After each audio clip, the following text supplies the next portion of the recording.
Mesdames et messieurs, bonsoir. Ici Danick Julien et voici votre bulletin d'information Info CJSR en ce jeudi 21 septembre 2023.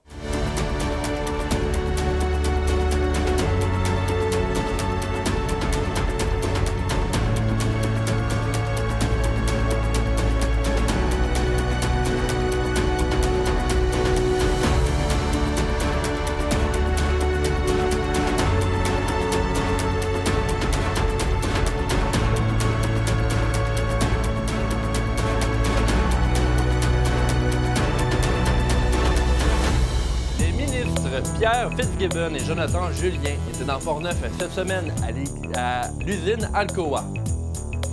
Nous parlons également de l'église de Saint-Ubalde qui va accueillir une bibliothèque municipale. Il sera également question d'itinérance en région alors qu'un reportage de Charles Laviolette sera diffusé. Et finalement, dans notre volet culturel, il sera question de l'événement Cabouche organisé par Sylvain Rodrigue à Deschambault. Bonne émission.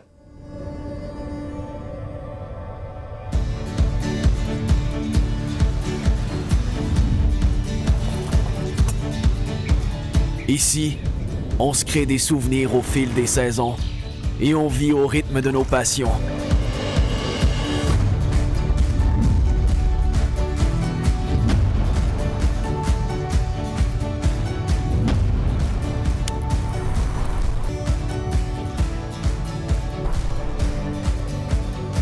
Ici, quand l'aventure nous appelle, on répond.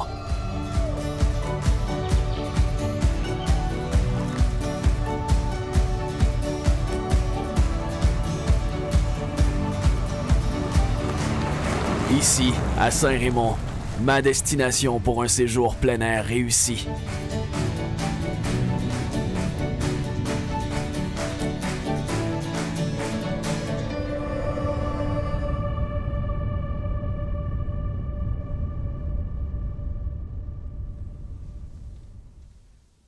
Près de 2 millions de dollars sont investis par le gouvernement du Québec dans l'usine Alcoa de Deschambault. Ce sont les ministres Pierre Fitzgibbon et Jonathan Julien qui ont procédé à cette annonce ce mardi 19 septembre afin de permettre l'implantation d'un nouveau système automatisé et robotisé dans les fours d'aluminium de l'entreprise.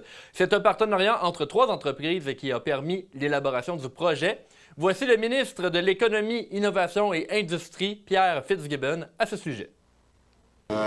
Aujourd'hui, on assiste à un lancement d'un projet d'implantation d'un système entièrement automatisé et robotisé destiné aux cuves ou aux fours, je veux dire plutôt d'aluminium.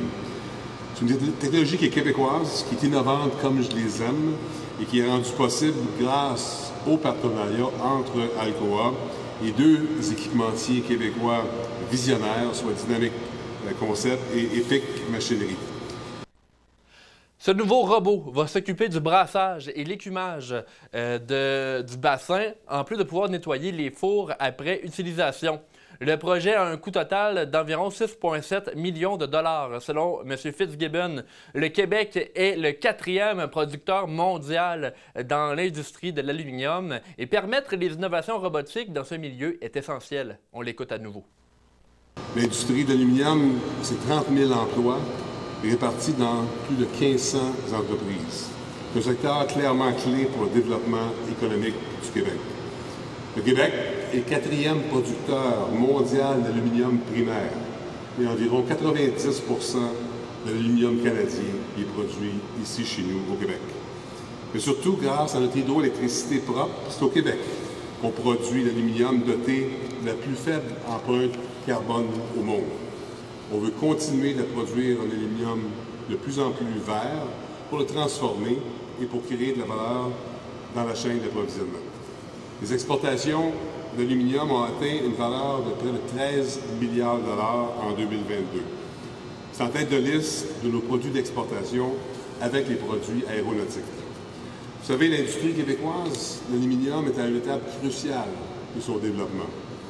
On vise des processus plus verts dans tous les secteurs, et ça, les grandes entreprises du secteur de l'aluminium l'ont compris depuis longtemps. La demande mondiale en aluminium pourrait croître de 80 % d'ici 2050, selon le ministre. Pour ce qui est du ministre de la Capitale-Nationale, Jonathan Julien, une annonce comme celle-ci est idéale pour garantir la prospérité de la région. Le voici. Je suis content de voir aussi les employés ici qui y travaillent, parce qu'à terme, la vision qu'on a du développement économique de la région de la Capitale-Nationale, j'ai toujours dit que ça prenait en fin de compte un développement économique prospère et durable. On annonce aujourd'hui clairement, c'est ça qu'on souhaite. On veut de l'effervescence culturelle et sportive, maintenant qu'on dit beaucoup. Ça, c'est l'âme aussi des gens qui y demeurent. Et avec ces deux volets-là, on est sûr que la qualité de vie va être au rendez-vous et que les citoyens vont vouloir demeurer, prospérer et faire en sorte que la région va se développer selon nos ambitions.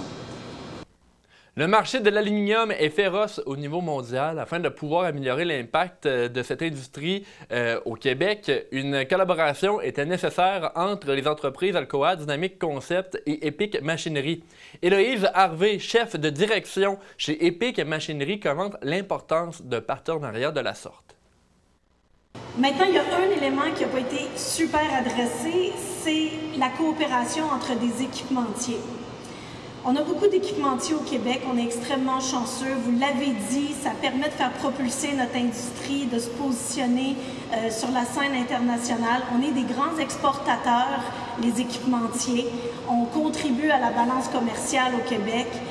Mais avant tout, on est des amis et des partenaires au lieu d'être des compétiteurs. Alors, qu'est-ce qu'on a fait quand on est face à une technologie, un défi technologique de l'envergure de ce qu'on présente aujourd'hui avec la robotisation au niveau des opérations de four et l'automatisation au niveau du transport, c'est qu'on a mis en commun des expertises qui seraient extrêmement difficiles d'aller chercher chez un seul équipementier. Et en rassemblant les compétences de nos équipes de Dynamic Concept et d'Epic Machinerie, on est venu renforcer, on est venu accélérer le développement, on est venu se positionner contre certains gros équipementiers mondiaux. Donc, on est en train de mettre le Québec sur la scène internationale pour nos technologies innovantes. Et ça passe par des partenariats avec le gouvernement, des partenariats avec les alumineries primaires et des partenariats entre équipementiers. Pour l'investissement du gouvernement, près de 800 000 $ sont accordés aux producteurs d'aluminium primaire Alcoa. On parle d'environ 875 000 $ à l'équipementier Dynamic Concept et un peu plus de 330 000 $ pour l'équipementier Epic Machinerie pour la poursuite de ce projet. Poursuivons maintenant dans votre bulletin d'information. L'immigration dans Portneuf est un sujet aussi important que l'économie, au dire de plusieurs. Dans la région, l'organisme Accès Travail Portneuf aide les nouveaux arrivants à plusieurs niveaux. L'organisme a de nombreux services en recherche d'emploi, tout comme des services d'intégration afin de favoriser le maintien des emplois occupés par les immigrants au sein des entreprises d'ici. Dans les derniers jours, Accès Travail Portneuf s'est occupé de 2 projets dans Portneuf.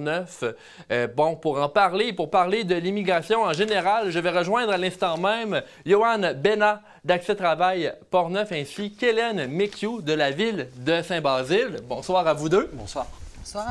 Merci d'avoir accepté l'invitation de CJSR pour cette entrevue. On parle maintenant d'immigration. Monsieur Bénat d'Accès Travail Portneuf, je veux qu'on parle un peu en 2023.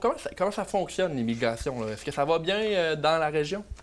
Alors, dans la région, on accompagne actuellement chez Accès Travail Portneuf à peu près 600 personnes et également 600 travailleurs agricoles temporaires qui sont dans la région. Et puis, il y a aussi des gens qui arrivent et qui ne sollicitent pas forcément pour les services. Donc, concrètement, on peut dire que dans Portneuf, on est choyé. Il y a beaucoup de gens qui viennent renforcer les équipes de travail. Et puis, c'est également des familles complètes qui viennent vivre ici, s'établir. Donc, ça fait partie de la relève de demain aussi. Ça ressemble à quoi ce que vous faites auprès des nouveaux arrivants au sein de votre organisme là, dans la région de Portneuf? Alors, on offre des services qui sont très très variés, mais l'objectif, c'est au départ d'accompagner les gens pour leur permettre de découvrir la région, de socialiser évidemment par le biais d'activités, et puis également d'accéder à tous les services administratifs qui s'ils sont simples pour un Québécois qui est installé depuis longtemps, sont beaucoup plus compliqués pour quelqu'un qui vient d'arriver au pays, qui ne parle pas forcément la même langue et qui ne connaît pas les astuces ou les solutions pour accéder facilement aux services dont il a besoin. Les écoles, la RAMQ, les services de la SAC qui sont assez compliqués. Oui. Voilà. Dans ce que vous avez dit, vous avez parlé d'activités d'intégration. Il y en a eu 2 dans les 2 dernières semaines. L'une d'entre elles, c'est les Pluchettes de Saint-Basile. Il y a eu un autre également à Portneuf la semaine dernière, là, si je ne me trompe pas. Oui, la semaine dernière, on avait également un événement donc, à Portneuf-Ville. En fait, on a voulu souligner l'investissement des 600 travailleurs agricoles de la région qui sont majoritairement guatémaltèques ou mexicains. Donc on a organisé une célébration pour la journée d'indépendance du Mexique et du Guatemala, en présence des consuls des 2 pays. On a eu presque 350 personnes, qui était aussi le chiffre de visiteurs qu'on a eu pour les Pluchettes de blé d'Inde à Saint-Basile. Donc en 2 semaines, c'est 700 personnes qui sont venues graviter autour du sujet immigration dans Portneuf. Donc c'est bien la preuve que et les Québécois et les nouveaux arrivants sont présents et sont intéressés par le sujet de l'intégration dans la région. Parlons des Pluchettes de maïs maintenant. Bon, ça avait lieu à Saint-Basile. Je vais poser la même question à vous deux et en commençant par vous, Mme McHugh. En quoi c'est important d'organiser des événements comme ça, une épluchette comme ça là, chez vous? Bien, en fait, l'activité, c'était à sa 4e édition cette année, puis ça a été initié par Accès Travail Portneuf la première année, donc on était un peu joueurs en retrait, on était en pandémie, tout ça, donc on avait prêté les terrains et tout ça pour le faire. Puis on s'est greffé à Accès Travail là, au courant des 3 dernières années, là, principalement parce qu'on disait, bien, nous aussi, on accueille des immigrants à Saint-Basile, c'est une petite communauté, puis on croyait beaucoup là, en travail d'Accès Travail, puis on disait, bien, je pense que c'est important de travailler ensemble, de collaborer ensemble pour ce genre d'événement-là. Donc, c'est ça. Et pour vous, en tant que représentant ce soir d'Accès Travail Portneuf, en quoi c'est important de tenir ces événements-là? Vous nous l'avez un peu expliqué déjà pour l'intégration, mais pourquoi à Saint-Basile, j'ai envie de dire? Saint-Basile, c'est parce qu'on avait accès au lieu puis que le parc se prêtait beaucoup à l'activité qu'on voulait créer.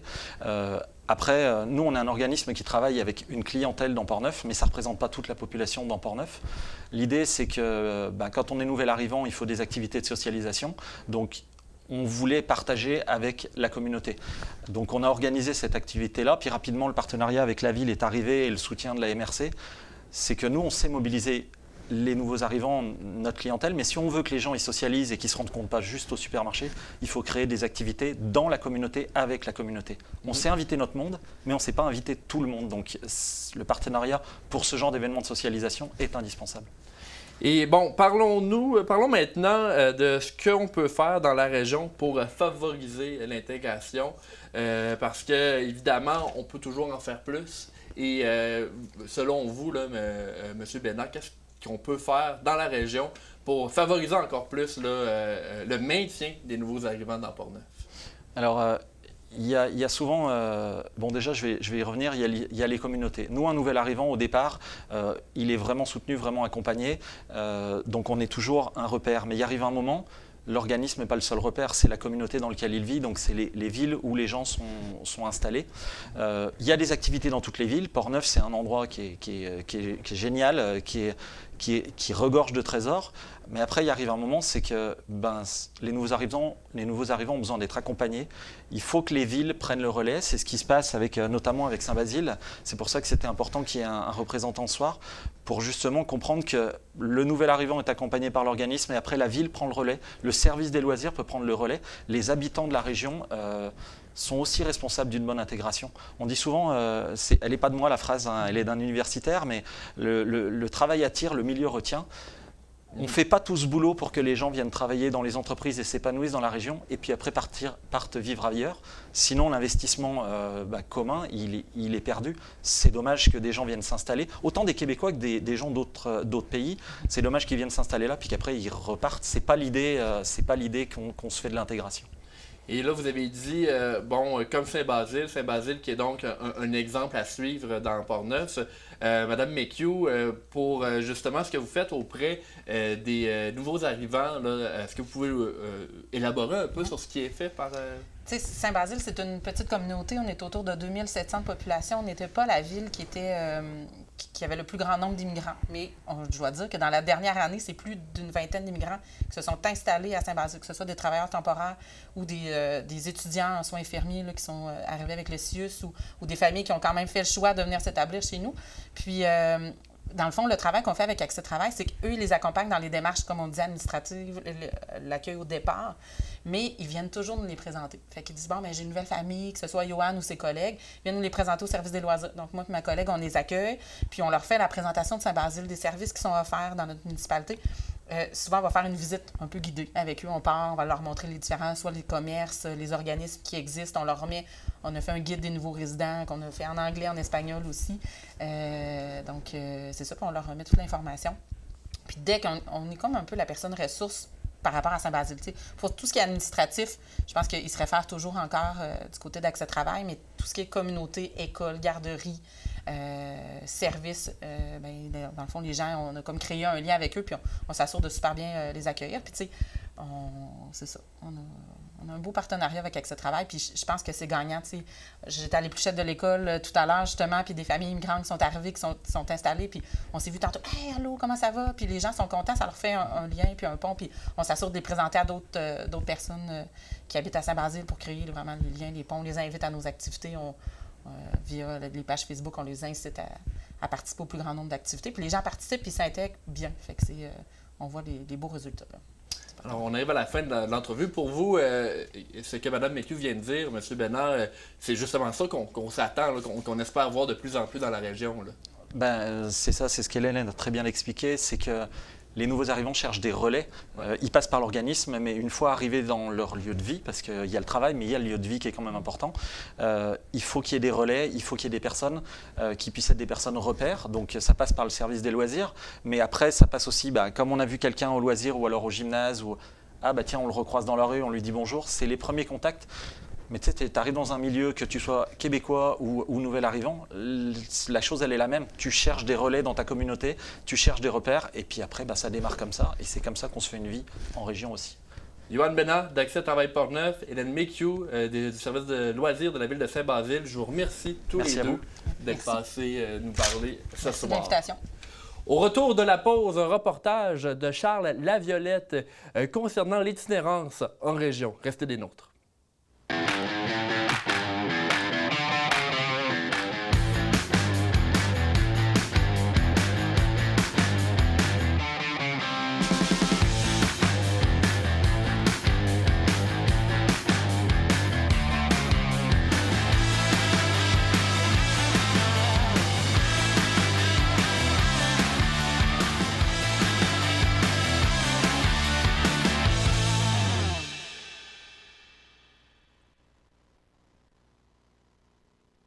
Bonjour, ici Michel Beausoleil. Il me fait plaisir d'animer cet automne l'émission Revenir de loin, une entrevue de 30 minutes avec des gens qui se sont surpassés à travers différentes épreuves qui semblaient insurmontables. Nous sommes toujours à la recherche de personnes qui souhaiteraient témoigner de leur histoire. Ça peut être vous, ça peut être quelqu'un aussi que vous connaissez. N'hésitez pas, appelez-nous 88 337 49 25. À bientôt. Vendredi dernier, à Québec, avait lieu le sommet pour l'itinérance organisé par l'Union des municipalités du Québec. Charles Laviolette était sur place. Il s'est entretenu avec le maire de Saint-Raymond, Claude Duplain, qui souhaite qu'on soit de plus en plus au courant de ce phénomène. Voici le reportage de Charles Laviolette.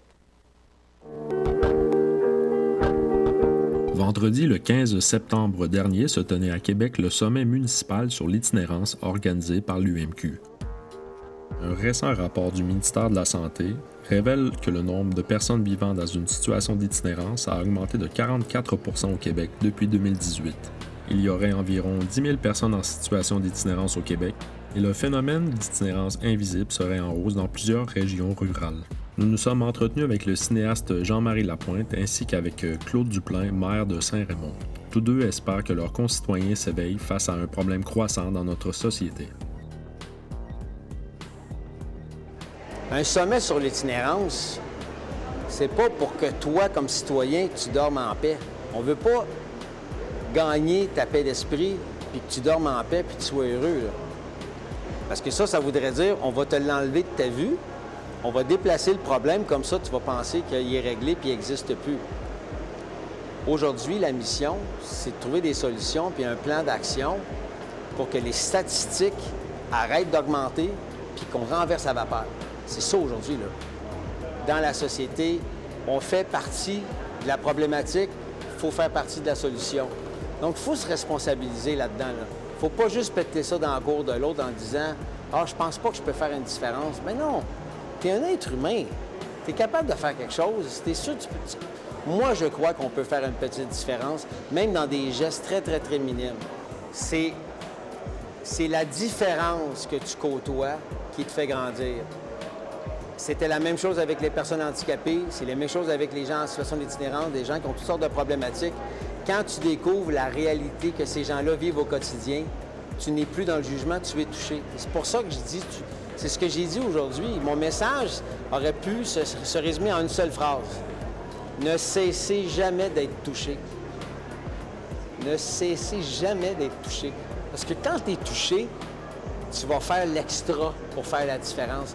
Quand tu es touché, tu vas dire « OK, je comprends pourquoi il faut que je t'aide, je vais le faire. »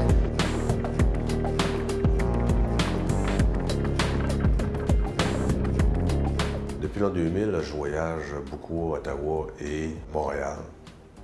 L'itinérance, OK, est invisible. Et là, tu la voyais sur le bord des rues.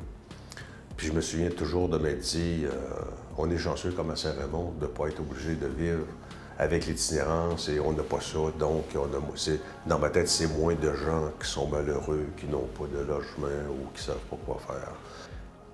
Et là, depuis quelques années, puis c'est très peu, on voit de plus en plus l'itinérance. À Saint-Raymond, on ne parle pas d'itinérant, on ne la voit pas. L'itinérance cachée, par contre, il y en a. Ça va nous frapper à un moment donné, et moi, je veux être prêt. C'est pour ça que j'en parle à mes collègues maires de la MRC, pour dire qu'il faut aujourd'hui s'en occuper, se renseigner. Parce que le problème, c'est qu'on ne sait pas. On ne sait pas c'est quoi l'itinérance.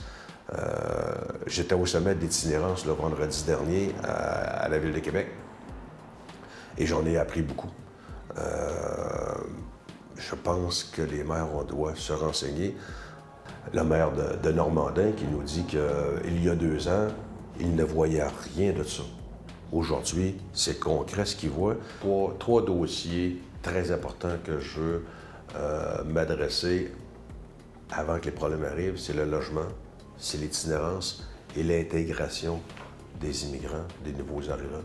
Mais ces choses-là, il faut s'en occuper tout de suite. Il faut se renseigner pour pouvoir aller chercher ce que les autres villes ont pu faire pour pouvoir les appliquer chez nous. On est à l'heure et on est en plein dedans. Ça me confirme qu'il faut se préparer à certaines choses. On n'est peut-être pas si loin que de ça ici. Hein? Et le manque de loyers, puis les loyers de plus en plus chers, sont un fléau aujourd'hui au Québec. Là. Les villes ne sont pas équipées pour l'instant pour affronter ce qui est logement, ce qui est itinérance, ce qui est immigration. Quand je parle d'immigration, là, il faut bien se comprendre, c'est pas l'immigration qui est un problème. L'immigration n'est pas un problème. C'est l'intégration des immigrants. Et ça, il faut faire attention encore là. Pour moi, l'intégration, je pourrais parler d'intégration des Québécois. Parce que quand vous avez un immigrant, quelqu'un qui a réussi du Cameroun, oui, il a à s'adapter au Québec. Mais on a à s'adapter à sa façon de penser aussi. On n'a pas les villes, on n'est pas équipés aujourd'hui pour faire ça. C'est pas les villes qui peuvent construire tous les logements qui manquent. Ça prend des promoteurs, il faut aider les promoteurs. Construire le logement à Saint-Raymond est le même prix qu'à Québec. Le logement que vous allez louer à Québec à 1500 $, ici, là, si vous dépassez le 1100 $, là, c'est maximum. Il faut s'asseoir avec le gouvernement. Il ne faut pas que les programmes soient de mur à mur. La ville et le monde rural, c'est 2 choses différentes. Et ça, il faut que les fonctionnaires le comprennent pour que les programmes soient adaptés par rapport au monde rural.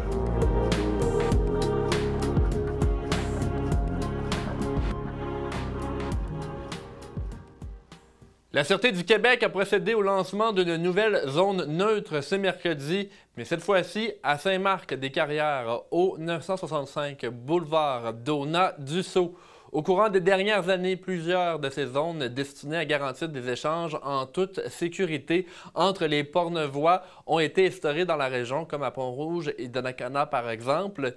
L'an passé, l'agente d'information de la Sûreté du Québec, Béatrice d'Orsainville, nous apprenait que ces zones étaient parfaites pour le changement de garde des enfants, mais aussi pour les ventes effectuées en ligne pour éviter les vols. Ces zones neutres sont filmées 24 heures sur 24, bien qu'il n'y ait pas d'opérateur à la caméra en permanence. Si une situation problématique survient, les personnes ayant utilisé la zone neutre peuvent contacter la Sûreté du Québec. Ce projet, en partenariat avec la ville de Saint-Marc-des-Carrières, est inspiré d'une initiative pan-canadienne et vise à offrir aux citoyens de la ville un lieu sous surveillance afin de procéder à des échanges et ainsi prévenir vols et agressions. Le concept de la zone neutre existe ailleurs au Canada depuis déjà quelques années. À Saint-Uribe, il va y avoir une élection partielle le 22 octobre prochain. Comme la personne occupant le siège numéro 4 a démissionné. Comme lors de la procédure générale, toute personne éligible par la loi résidant continuellement ou non à Saint-Uribe pourra voter. Pour ceux qui seraient intéressés à se présenter, les conditions d'éligibilité pour poser sa candidature se trouvent dans la déclaration de candidature. Cette déclaration doit être dûment remplie et déposée au bureau de la présidente d'élection au 238 rue principale Saint-Uribe entre le 8 et 22 septembre. Et maintenant, parlons de Saint-Léonard, de Portneuf, parce qu'à Saint-Léonard, depuis peu, un organisme nommé Saint-Léonard Festif organise des activités pour les Léonardois, mais aussi les Portneuvois. Ce samedi, le chanteur Phil Lauzon fera un hommage à Luc Combs, au plaisir des fans de country, pour des activités de Saint-Léonard Festif. J'ai avec moi ce soir Mme Marie-Ève Moisan. Madame Moisan, bonsoir. Bonsoir. Merci d'être des nôtres ce soir pour parler de Saint-Léonard Festif. Bon, Saint-Léonard Festif, qu'est-ce que c'est exactement? Parce que ça n'existait pas là auparavant. Non, c'est nouveau de cette année parce que l'an prochain, la municipalité de Saint-Léonard de Portneuf va fêter ses 125 ans. Donc, on a décidé, un comité s'est formé là, en février pour planifier le 125e de Saint-Léonard. Donc, cette année, le but est de faire des activités pour financer le 125e de l'an prochain. Et par la suite, probablement, continuer ces activités également. Donc, on a un président qui est M. Mathieu Fecteau. Oui. Bien connu des gens de Portneuf. Là, pour la sculpture, pour l'art également. Oui, exactement. Puis, c'est un comité, on est 9 sur le comité. Il y a des jeunes, des moins jeunes, des plus âgés. Fait que ça touche un petit peu tout le monde. Puis, ce samedi qui s'en vient, on a justement le spectacle de Phil Lauzon, un chanteur là, de la Beauce, qui commence un petit peu là, sa carrière, mais qui fait des hommages pour Luc Combs. Il y a aussi ses chansons à lui. Fait que pour ce samedi, l'ouverture des portes est à 18h30. Et par la suite, à 19h, on a Mme Caroline Genois du Studio 103 qui va venir donner des leçons de danse à ceux qui vont déjà avoir leur billet pour venir voir le spectacle. Donc, de 19h à 21h, Caroline Genois va faire des leçons de danse. Oui, exactement. Bien, jusqu'à 20h30, puis de 20h30 à 21h, ça va être libre là, en attendant le spectacle de M. Phil Lauzon. Puis, par la suite, bien, il va y avoir un DJ là, qui va continuer. M. Lauzon, il fait 45 minutes de ses propres chansons et 75 minutes de ses covers. Et ça se passe à quel endroit? Au Préau de Saint-Léonard? Au Préau à Saint-Léonard, exactement. Et le coût des billets est de 30 et 40 à l'entrée si jamais les gens n'ont pas pu se procurer de billets ou que dans la journée, ils veulent se joindre à nous, c'est 40 à la porte. Et là, on rappelle que c'est quand même pour une bonne cause parce que c'est pour le 125e de Saint-Léonard. Déjà, 125 ans, c'est quelque chose. Vous avez parlé de votre comité organisateur. Est-ce qu'il y a possibilité si on est de Saint-Léonard, on a envie de s'impliquer, est-ce qu'il y a possibilité de le faire? Oui, il y a toujours possibilité de le faire. Nous, on est un comité qui est ouvert. On veut organiser des activités. On veut que la municipalité, on veut que les citoyens embarquent avec nous. Donc, c'est sûr que, tu sais, on ne refusera pas personne là, qui veut joindre à nous. Évidemment, on veut que la population participe aussi à nos activités. D'ailleurs, on a fait une activité là, au début septembre, la fête du lin, qui a super bien fonctionné. On essaie de faire revivre le Festival du lin, tranquillement. Puis ça a bien répondu. Là. Les gens, ils ont vraiment aimé l'activité. Il y a un souper michoui aussi en soirée, puis par la suite, un spectacle de musique. Ça a super bien répondu. C'était quoi? Je veux en parler justement de cette fête du lin-là. Qu'est-ce que vous avez fait qui rappelle un peu le Festival du lin d'auparavant? Oui, bien, ils ont semé le lin ce printemps. Nous l'avons récolté. Ensuite, les fermières ont tissé. Ils ont montré tout là, le procédé là, pour comment de la récolte jusqu'au linge à vaisselle. Ouais. Aussi au produit fini. Exactement, exactement. Fait que non, ça a super bien répondu. Les gens, ils ont vraiment aimé ça. Il y a eu des gens qui étaient habillés en costume d'époque. Il y avait des explications, il y avait de la formation aussi. Là. Il y avait des gens qui étaient formés sur le lin pour expliquer comment c'est fait et tout. Là. Donc non, c'était super intéressant. Est-ce que ça veut dire que la fête du lin pourrait revenir dans les années suivantes? On espère. C'est le but. C'est vraiment le but là, de faire revivre le Festival du lin. Là. On sait que c'était une fête qui était vraiment appréciée des citoyens. C'est sûr que ça demande beaucoup de bénévoles, ça demande du temps, ça demande de l'implication de la part de tous.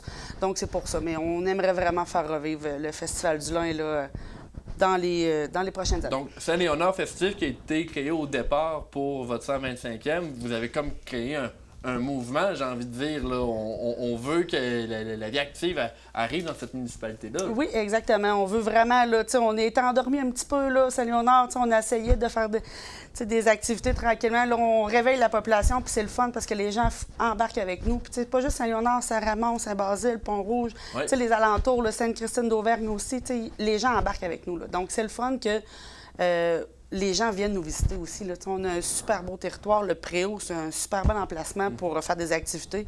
Donc, on attend les gens. Oui, et en plus, avec l'été qu'on a eu, la pluie et tout, avoir un préau, un toit là, par-dessus notre organisation, c'est sûr et certain que ça peut soulager un peu. Là. En terminant, Mme Moisan, pour terminer l'entrevue, juste rappeler, là, c'est à quelle heure, quel endroit, le prix des billets également là, pour le spectacle de M. Lauzon. C'est samedi le 23 septembre. Ouais. Le spectacle débute à 21h. Les portes rouvrent à 18h30. Le coût du billet est de 30 $. C'est en vente en ligne via lepointdevente.com. Sinon, à l'épicerie Régent-Bérard à Saint-Léonard ou directement à la municipalité. Sinon, bien, comme j'ai dit tout à l'heure, à la porte, là, au coût de 40 $. Eh bien, merci beaucoup d'avoir été des nôtres. Et on vous invite, ceux qui nous écoutent, à aller voir sur les réseaux sociaux Saint-Léonard Festif. On voit tout ce qui est fait et ce qui va arriver pour votre comité. Au retour de la pause, on parle de l'église de Saint-Ubalde. Restez des nôtres. C'est quoi le plan? On bouge?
À Saint-Ubalde, nous connaissons ce qui arrivera au bâtiment de l'église alors qu'une bibliothèque y sera aménagée en plus de la création du centre multifonctionnel. Le député de Portneuf, M. Vincent Caron, au nom du ministre de la Culture et des Communications, ministre responsable de la Jeunesse, M. Mathieu Lacombe, annonce une aide financière de 366 000 $ pour l'intégration de la bibliothèque au projet de transformation de l'église de Saint-Ubalde en centre multifonctionnel. On entend maintenant la conseillère municipale Shirley Drouin concernant l'emplacement de la bibliothèque dans l'église. Alors, pour commencer, ce que je voudrais dire, c'est que la bibliothèque sera aménagée dans le jubé, ici à la mezzanine en haut, ce qui va surplomber la nef. Il va y avoir une cloison vitrée qui sera installée sur la balustrade, tout le tour de la balustrade. De cet endroit, il sera possible d'admirer les qualités architecturales du bâtiment, les arches et les multitudes d'éléments qui renforcent la valeur symbolique du décor. La structure portante de la mezzanine sera renforcée afin de pouvoir soutenir le rayonnage. On accédera aussi à la bibliothèque en empruntant l'un des 2 escaliers. On accédera aussi en utilisant l'ascenseur afin d'assurer une accessibilité universelle, soit pour les mères à poussette, les gens à mobilité réduite. Il y aura aussi l'installation de 2 cabinets de toilettes. L'Ordre Casavant va rester à son endroit actuel et fera partie intégrante à ce moment-là de l'aménagement qui sera fait. Le personnel de la bibliothèque va bénéficier de locaux beaucoup plus confortables pour leur travail. On entend de nouveau Mme Drouin. Cette relocalisation et l'aménagement de la nouvelle bibliothèque proposée sera plus moderne et permettra, entre autres, au personnel de la bibliothèque étant étroitement lié à l'atteinte de la mission et à la qualité du service offert, d'avoir un environnement de travail agréable et surtout ergonomique. Cet aménagement-là va doubler l'espace de la bibliothèque actuelle. On passe à ce moment-là de 83 mètres carrés à 164 mètres carrés. Il va y avoir aussi l'augmentation des heures d'ouverture. On passera de 4h30 à 15h30. L'aménagement dans les nouveaux locaux sera plus aéré et plus lumineux. Nous croyons que la modernisation des installations permettra une augmentation importante de la fréquentation de tous les groupes d'âge. Un volet technologique sera ajouté à cette bibliothèque avec des postes informatiques et des casques de réalité virtuelle. Voici pour une dernière fois la conseillère Shirley Drouin.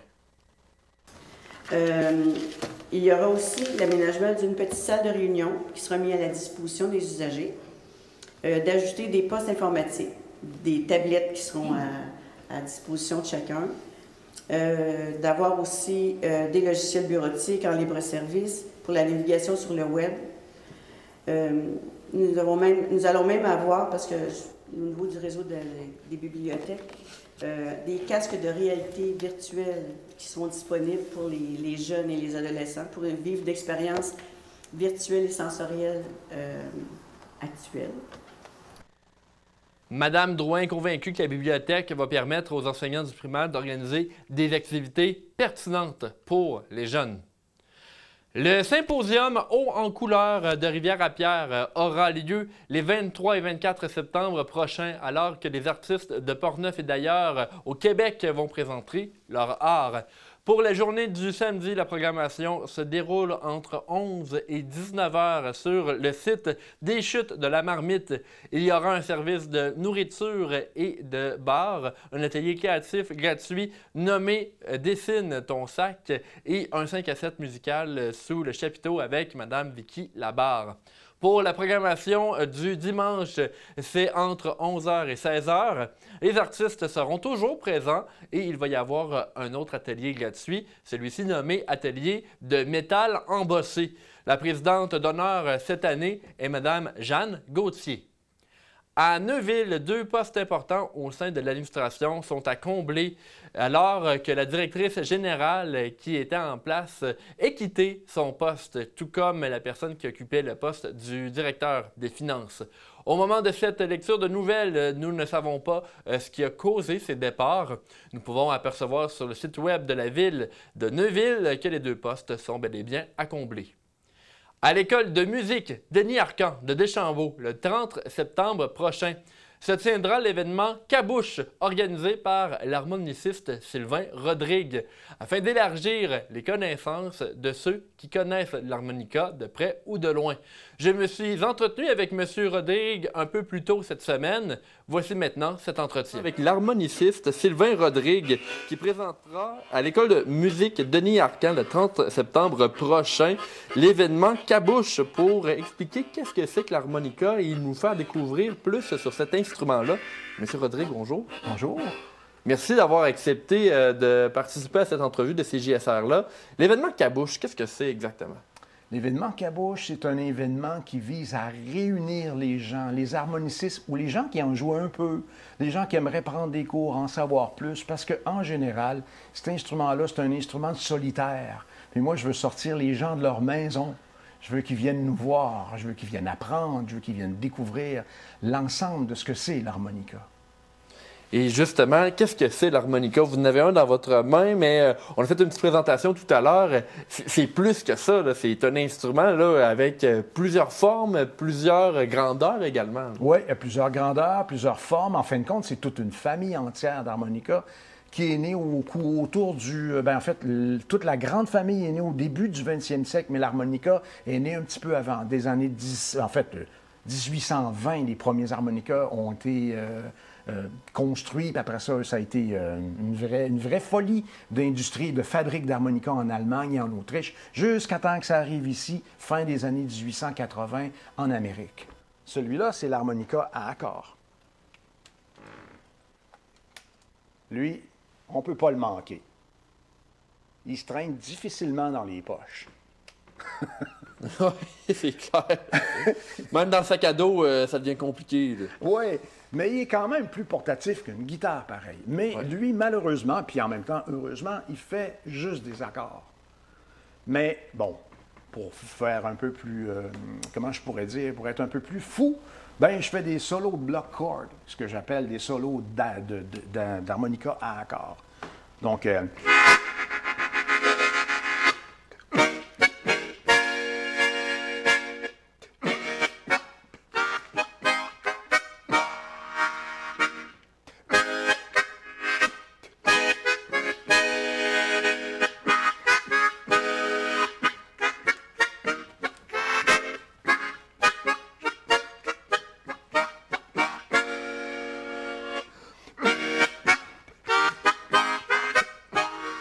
C'est ce qu'on va voir dans l'événement Cabouche. On va en voir de toutes les couleurs. Puis, il va y avoir des gens qui vont se connaître, qui ne sont pas habitués de jouer sur scène, mais qui vont oser le faire parce qu'ils ont pratiqué bien fort. Un paquet de belles affaires. Donc là, le 30 septembre, l'événement est divisé en plusieurs parties. Il y a des ateliers aussi, un spectacle. Il va y avoir un atelier à 14 h qui va porter sur l'improvisation dans le blues. Je vais donner plusieurs astuces pour pouvoir s'en tirer dans le blues facilement pour quand même créer ce qu'on appelle le début d'un vocabulaire d'improvisation. Vous avez un harmonica ici qui est, pour ceux qui connaissent plus ou moins la musique, elle est en do. Ouais. Une harmonica peut faire certains sons, mais là, vous dites qu'on peut en faire beaucoup plus que ce qu'on voit à la base au premier œil. Là. Oui, ce qu'on essaye à la base de jouer, c'est la gamme diatonique. Ouais. Donc, do, ré, mi, fa, sol, la, si, do, parce qu'elle est en do.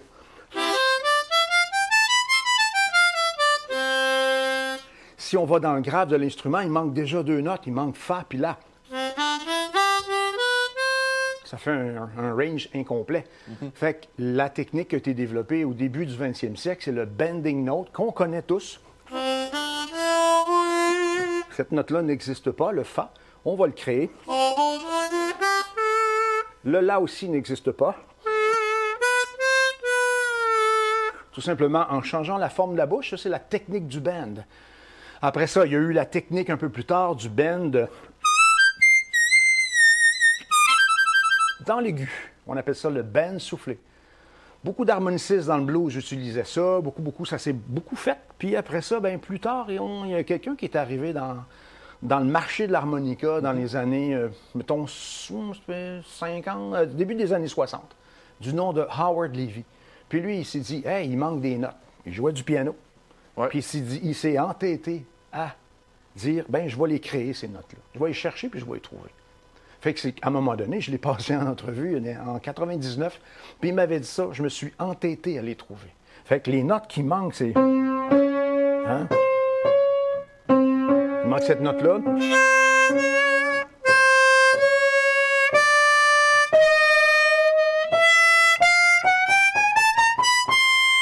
Et ainsi de suite.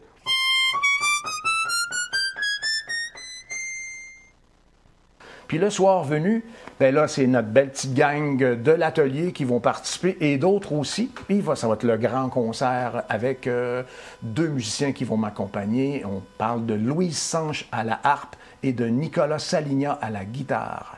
Plus toute notre belle brochette d'invités.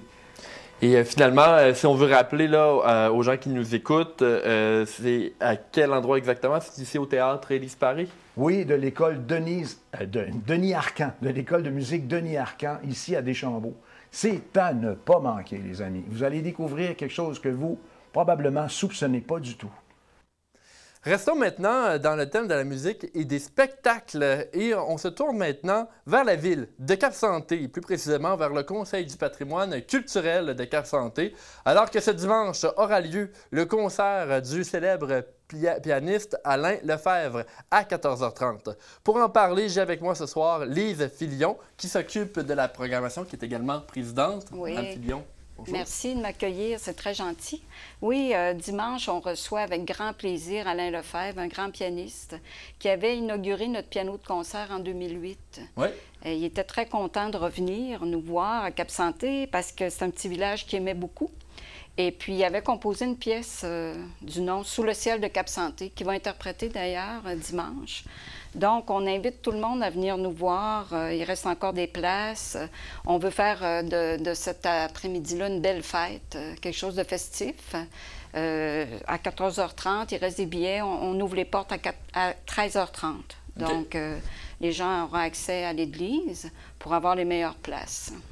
Et justement, des spectacles de musique, vous en avez quand même plusieurs sous la cravate juste cette année, hein, oui. Parce que vous fêtez votre 25e, on va revenir, mais ouais. cet été, vous avez eu une belle programmation. Vraiment. Cette année, pour notre 25e, on a eu 2 chorales qui sont venues, en mai et en juillet. Et après, c'était les dimanches en musique. Les gens ont vraiment bien répondu. Le dimanche, on a eu des belles assistances. Les gens étaient heureux. Les portes de l'église ouvertes, la belle clarté, la belle musique. Vraiment, on a passé un beau mois d'août. C'est vraiment un incontournable à Cap-Santé ces dimanches-là. Les gens attendent ça. On avait arrêté avec la COVID, mais là, c'est repris de plus belle. On espère juste pouvoir continuer ça. Avec tout ce qui se passe actuellement dans les églises du comté de Portneuf, on espère vraiment pouvoir continuer à produire des spectacles comme ça pour les gens de Cap-Santé et de Portneuf, hein, parce que puis de Québec aussi, on a des gens de Québec qui viennent nous voir. Madame Filion, vous étiez venue nous voir là, il y a quelques mois, avant la pause d'été à CJSR, et je pense que je vous avais posé la question, mais je vous la repose. Écouter des spectacles de musique dans une église, c'est quelque chose de spécial. Là. Ça a son petit cachet de plus. Oui.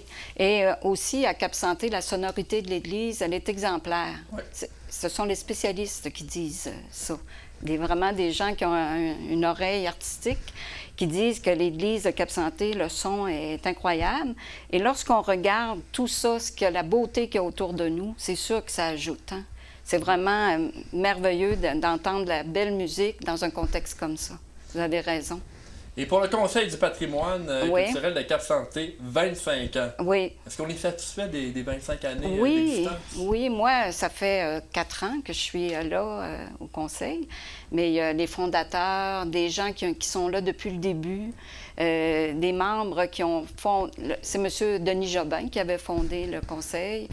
Après, Mme Liseneau avait pris le relais, et puis moi, après la présidence. Mais il y a des membres du comité qui sont là depuis des années, qui ont fait plein de belles choses, de beaux projets pour faire valoir le patrimoine. Et puis, on a l'été aussi les visites guidées depuis tout ce temps-là. Hein. On a beaucoup de visiteurs qui viennent.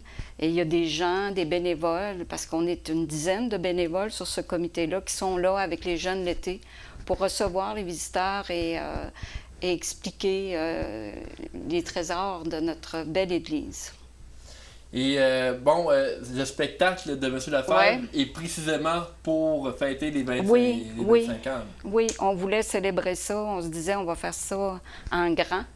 Fait que je pense que ça va être ça. Ça nous fait plaisir à tout le monde à Cap Santé. C'est vraiment un point d'arrêt. Là. On s'arrête et on pense à ça. Notre beau 25 ans qu'on a vécu à faire ces belles activités-là. Donc oui, on a fait venir M. Lefebvre précisément pour cette fête-là. Et pour cette année 2023, je pense que la programmation d'été, on est à la fin, mais c'est pas fini. Il y a quand même la soirée de Noël, là, si je me trompe pas.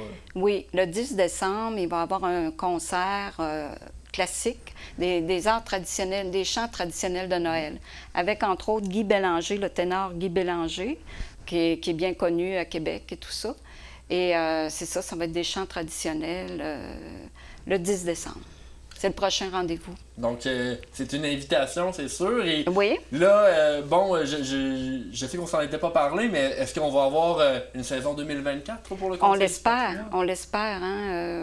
On est là pour ça. Ouais. C'est toujours le contexte actuel dans les églises. Oui, c'est incertain. Qu'est-ce qui va arriver? Il y a l'incertitude. Donc, on est là. On attend des nouvelles. Et puis, c'est certain qu'on veut. Hein? On veut continuer.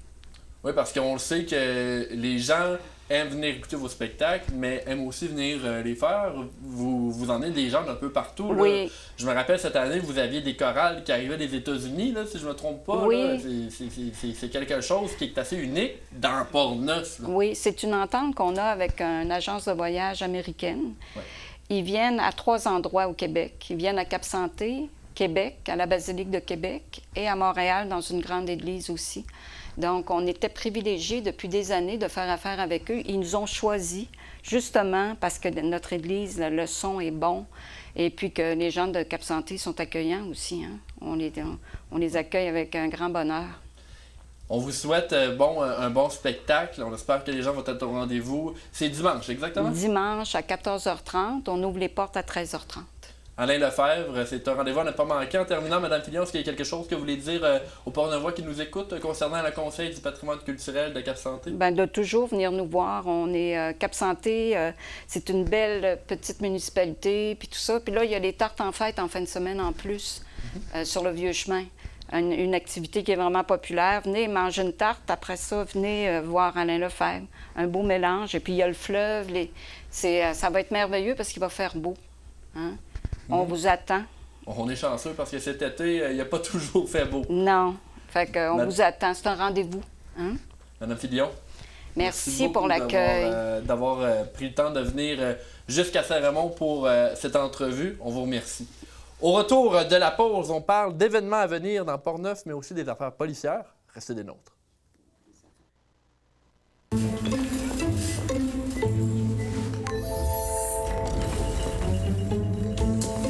Bienvenue dans votre SAQ, Estelle. Je peux vous aider? Oui, je cherche un Italien que j'ai bu l'autre jour avec une étiquette rose. Ça va être juste ici, dans vos déjà vus. Ah, ben oui.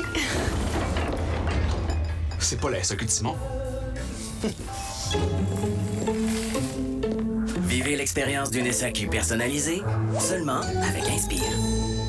Vous avez le dos barré ou les oreilles qui sifflent et vous n'avez pas de médecin de famille? Utilisez le guichet d'accès à la première ligne en appelant au 811 option 3. Il existe d'autres options que l'urgence. Rendez-vous en ligne pour en savoir plus.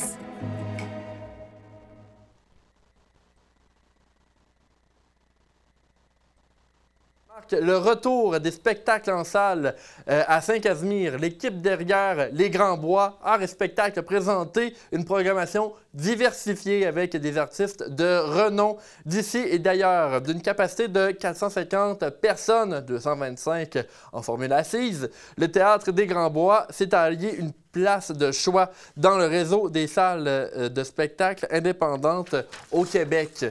Pour la programmation, on retrouve plusieurs spectacles. Psy Béliveau, 29 septembre. Maurice, c'est une pièce de théâtre le 1er octobre. Philippe Braque, le 20 octobre. Basia Boulat, le 27 octobre. Richardson Zéphyr, le 3 novembre. Tiken Ja Fakoli, le 10 novembre. Et Cain, le 23 novembre. Maintenant, on vous parle d'automne parce que vous l'avez remarqué dans les dernières semaines en se promenant, les couleurs commencent à arriver et justement la fraîcheur d'automne est là. Alors, avis aux Raymondois, mais aussi aux Port-Neuvois qui désirent en profiter de cette saison-là. Ce samedi 23 septembre se tiendra le 3e événement, la 3e année de l'événement au rythme de l'automne. À la station de ski de Saint-Raymond, l'événement automnal est destiné à tous, principalement aux familles, avec des activités extérieures pour tous les goûts et les âges. On parle de maquillage pour enfants, structure gonflable, chasse aux citrouilles, épluchettes de blé d'Inde. Il y a même le disque golf, le sentier pédestre et même vélo animé, lancé de la hache, animation musicale. Toujours sur le site, il vous sera possible de consommer bière et produits de boucherie parmi les producteurs qui seront présents. Le Roquemont, la Fosse, la Shed, Noctem, la Boîte à Braise, Boucherie Godin et Fils et aussi la ferme Alain. De plus, le restaurant Le Mondial se joint à l'organisation et va coordonner la course des coureurs qui va se tenir de 9h à 11h30. Il s'agit d'une course en sentier amical où le but est de se dépasser individuellement tout en massant des fonds pour 2 jeunes familles de Saint-Raymond qui vivent avec la maladie. Alors, le coût d'inscription est de 35 $. Il est possible de s'inscrire en ligne pour cette course qui comptabilise 1, 2, 3 et 5 kilomètres. Dans les affaires policières, maintenant, 2 hommes de 41 ans et une femme de 26 ans ont été arrêtés au courant des dernières semaines pour conduite avec les capacités affaiblies par l'alcool. Les 2 hommes ont été arrêtés alors qu'ils étaient au volant malgré un taux d'alcool dans le sang plus de 2 fois supérieur à la limite permise par la loi. Ils ont été arrêtés sur le boulevard Talbot à Stoneham et sur la rue de la Défense nationale à Saint-Raymond, les 6 et 9 septembre derniers respectivement. La dame a quant à elle été interceptée pour excès de vitesse sur la Côte-Joyeuse à Saint-Raymond. Lors de l'intervention, les policiers ont eu les motifs de croire que la résidente de Sainte-Catherine, Jacques Cartier, pouvait être également sous l'effet de l'alcool. Les tests ont confirmé que celle-ci conduisait avec les capacités affaiblies.